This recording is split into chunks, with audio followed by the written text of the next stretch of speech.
In the years following World War II, the world was entering a new era of naval power. The age of battleships and massive gun salvos was slowly fading, replaced by aircraft carriers, jet planes, and the rising threat of missiles.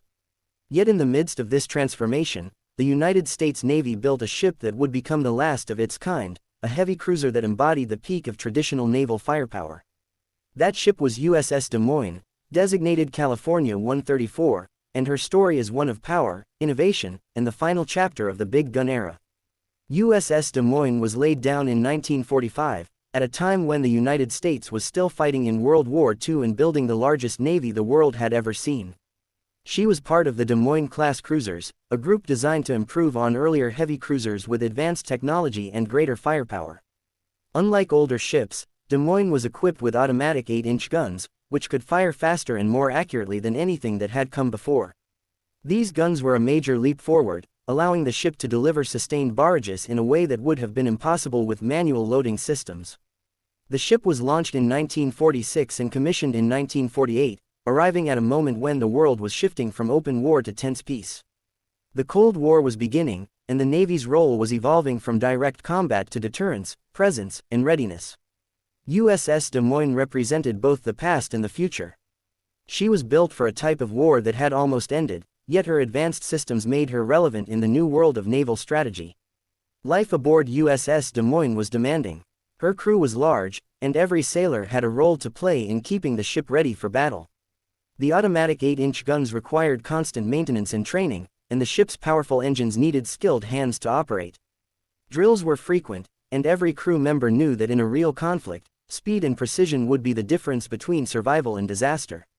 As a symbol of American strength, USS Des Moines spent much of her career sailing across the globe. She participated in fleet exercises, showed the flag in foreign ports, and acted as a deterrent against the growing Soviet naval presence. In an era when global politics could change overnight, the sight of a powerful American cruiser on the horizon was a message of power and readiness. Des Moines was not just a warship, she was a statement. One of the most important missions of USS Des Moines was her role in the Mediterranean.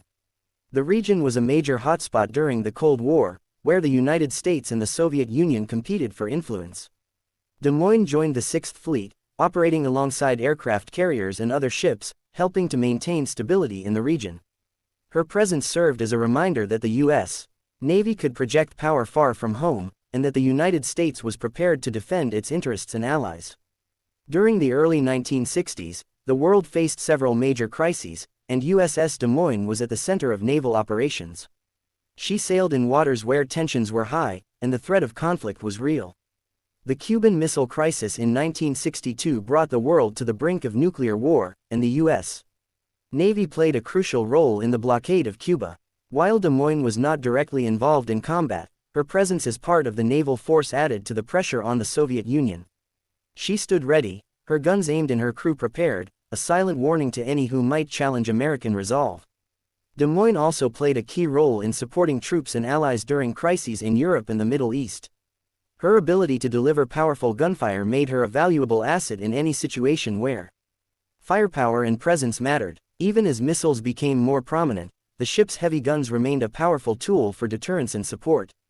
In 1965, USS Des Moines underwent modernization to improve her capabilities and extend her service life. Upgrades included improved electronics, radar systems, and communication equipment. These enhancements ensured that she remained effective in a world where technology was advancing rapidly. The Navy understood that ships like Des Moines could still play a vital role, especially in supporting ground forces and providing a powerful naval presence. As the Vietnam War escalated, USS Des Moines was called to serve in Southeast Asia. Her role in Vietnam highlighted the continued importance of naval gunfire support. The ship's automatic 8-inch guns were capable of delivering sustained and accurate fire against enemy positions along the coast. For troops on the ground, the sound of Des Moines' guns was both a warning to the enemy and a reassurance to Allied forces. The ship became a critical tool in the war effort, supporting operations with relentless firepower. Vietnam was a harsh and challenging environment. Long deployments, intense heat, and constant combat operations tested both the ship and her crew. Yet despite these difficulties, USS Des Moines performed her missions with determination. Her crew worked tirelessly to keep the guns firing and the ship ready. The ship's automatic gun systems, while advanced, required careful maintenance under combat conditions. The sailors' dedication ensured that Des Moines remained a reliable and powerful presence in the region.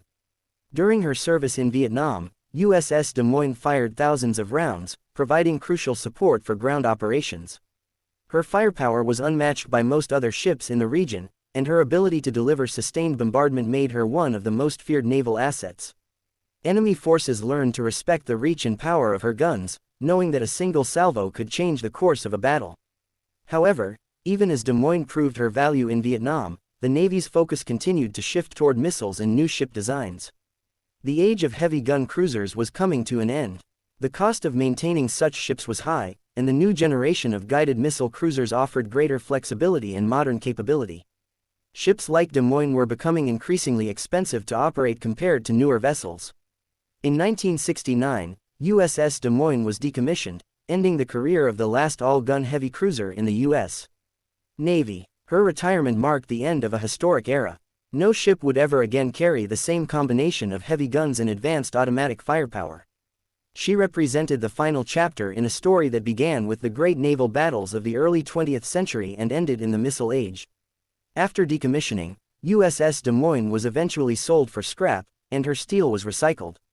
Yet her legacy lived on in the lessons she taught the Navy and the memories of those who served aboard her. She proved that even as technology changed, the power of naval guns could still make a difference. She also demonstrated the importance of adapting to new threats while honoring the strengths of the past. USS Des Moines remains a symbol of transition and innovation. She was the final masterpiece of an era defined by big guns, and she helped bridge the gap between traditional naval power and modern missile warfare. Her story reminds us that progress does not always mean abandoning the past, but rather evolving it. As long as the history of naval warfare is remembered, USS Des Moines will stand as a powerful reminder of a time when the thunder of 8-inch guns ruled the sea. Her story is one of strength, honor, and the end of an era that changed the course of naval history forever.